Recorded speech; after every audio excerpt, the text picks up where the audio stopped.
Se tem um cara que eu tenho certeza que está se corroendo de raiva por dentro hoje, nesse domingo, é o grande ditador do Brasil, Alexandre de Moraes. Mais uma vez, o Brasil se torna notícia na TV americana, no canal conhecido como One News American Network, One American News Network, que dedicou quase 8 minutos num vídeo, numa reportagem falando sobre a ditadura no Brasil, a censura, e aí vem a parte que eu tenho certeza que o Alexandre de Moraes vai ficar puto.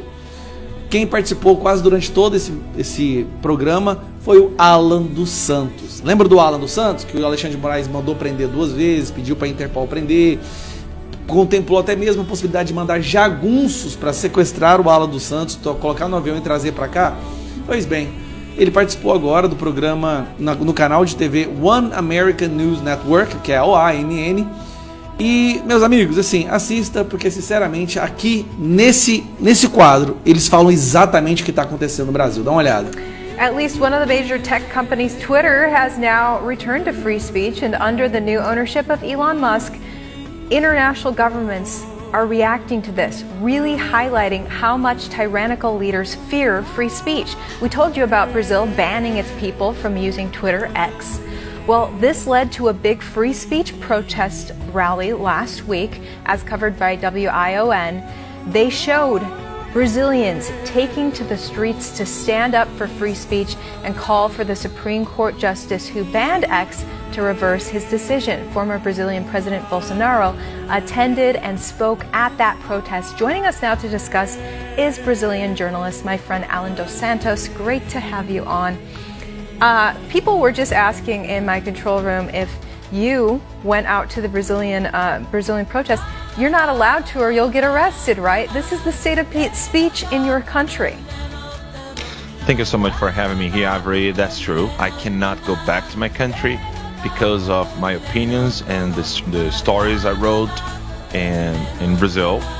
I'm a criminal according to Alexandre de Moraes' head, not according to Brazilian law. So that's why he ordered my arrest and deportation, but he can't because the United States recognized that as a journalist, I'm not committing any crime. And that's true. I cannot go back to my country only because of my opinion. So your speech is a crime, just your words. And that is according to one apparent dictator who's a Supreme Court justice? That's true. The same guy who put Elon Musk in this. Você presta atenção, a âncora do jornal considera o Alexandre de Moraes um ditador da TV americana. Cara, não tem como esconder mais pro mundo o que esse cara tá fazendo no nosso país. Same inquiry that I am at, and both Elon Musk and we cannot access anything about this inquiry, so we are not supposed to know what kind of accusation we are receiving. Even the word accusation is not accurate, because it's not the prosecutor who is accusing us, is the judge who claimed for himself to be the judge, the accusation, and the victim at the same time. So it's interesting to me that your Supreme Court dictator liked Twitter. Twitter was great. Now that Elon Musk is on there saying, okay, I own the place, now it's free speech again. Now the Supreme Court of Brazil has an issue. They don't want their people to communicate freely with each other on Twitter, it sounds like. So what do you think the Supreme Court doesn't want its people to talk to each other about? The Supreme Court is doing a great job to protect the communist Luiz Inácio Lula da Silva, who is the president of Brazil now. So he's working as a shield to protect Lula. We have right now the worst economy ever in Brazil. We have a lot of farms being burned to the ground, and today they are confiscating the farms who have been burned. That's news today. And the Supreme Court does not want people criticizing these decisions. I'm not the only one journalist who is in exile. I was the first, but I'm not the only one anymore, sadly. There are a lot of journalists outside of Brazil, some of them in exile, others just decided to leave the country to keep doing their work. Like Luiz Lacombe, who is a very famous journalist in Brazil now, he's working with me on Terça Livre, and we are broadcasting on X.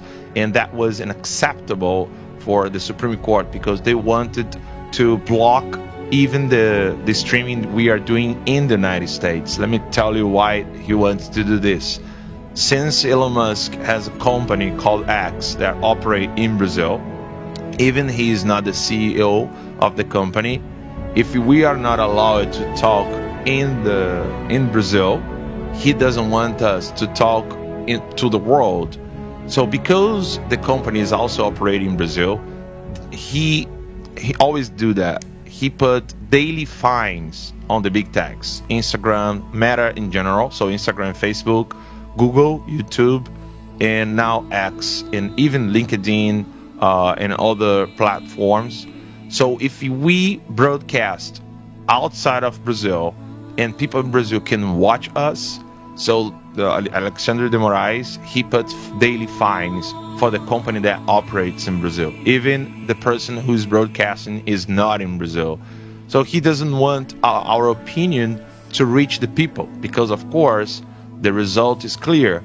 People will be upset, angry, and they will protest peacefully, as you saw the last Sunday, and nothing happens in Brazil with these protests and senators that doesn't want to go on with the impeachment process of Alexandre de Moraes.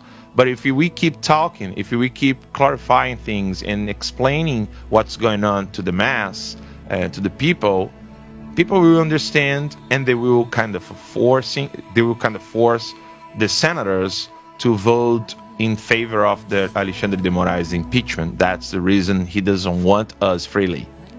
Unbelievable. We can't have him impeached. He's going to do everything he can to stop dissidents, even if that means shutting down free speech. It's sad to see there in Brazil. Hopefully something will change and you guys can keep free speech there, and hopefully you can go back to your home country at some point.